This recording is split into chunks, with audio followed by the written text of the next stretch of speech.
Standard کو meat کرنے کے لیے اس کی بینچ مارکس بنائی گئی ہیں. 3 لفظ بار بار یہاں یوز ہو رہے ہیں. نمبر 1 کمپیٹنسی, نمبر 2 اسٹینڈرڈ, اور نمبر 3 بینچ مارک.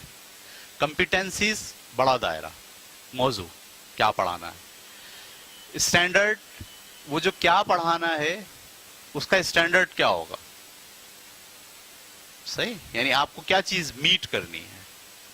اور بینچ مارک کیسے میٹ کرنی ہے, پہلے کیا کرنا ہے, دوسرا کیا کرنا ہے, تیسرا کیا کرنا ہے, چوتھا کیا کرنا ہے, 5ویں نمبر پہ کیا کرنا ہے, اس کو کہتے ہیں بینچ مارک. یہ بات آپ کی سمجھ میں آ گئی. تو پہلی چیز کیا ہو گئی, کمپیٹنسیز. Thank you.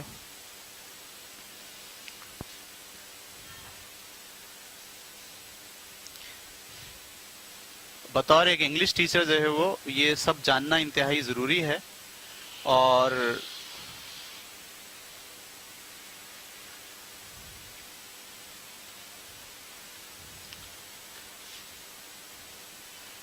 میں نے اس وقت نیشنل کریکولم اپنے سامنے کھولا ہوا ہے, اور دیکھیے بطور ٹیچر آپ سب لوگوں کی ذمہ داری ہے کہ آپ اپنے کریکولم سے واقف ہوں. بطور پرنسپل جو اسکول چلانے والے لوگ ہیں, جو سیکشن انچارجز ہیں, ٹھیک ہے, ان سب کے لیے ضروری ہے کہ وہ اپنے نیشنل کریکولم سے واقف ہوں.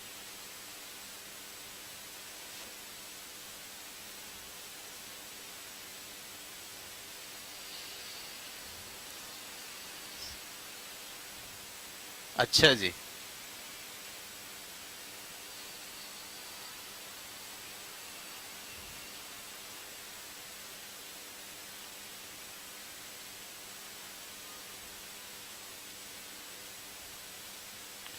کمپیٹنسی ان 1.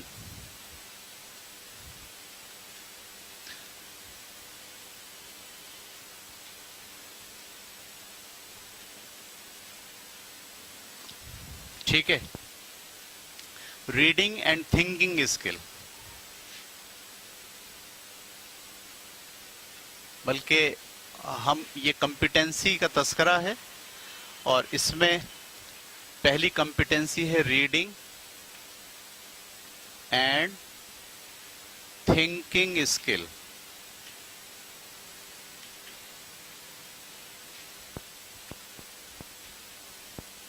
یعنی ایک دائرہ انگلش کے ٹیچر کا یہ ہے کہ وہ بچوں میں ایبلٹی پیدا کرے کہ وہ اس کی ریڈنگ بہت اچھی ہو اور وہ ریڈ کر کے براہ راست سوچنے کے قابل ہو, کہ اس کے بیچ میں گیپ نہ ہو, یعنی بیچ میں ترجمان نہ ہو. ٹھیک ہے, اس کی ریڈنگ اور اس کی تھنکنگ اسکل ڈیولپ کرنی ہے آپ کو. یہ پہلی کلاس سے شروع کرنا ہے اور یہ 12ویں جماعت تک کا سلسلہ ہے. ٹھیک ہے, تو پہلی competency reading and thinking skills develop کرنا ہے. دوسری کمپیٹنسی ہے رائٹنگ اسکلز.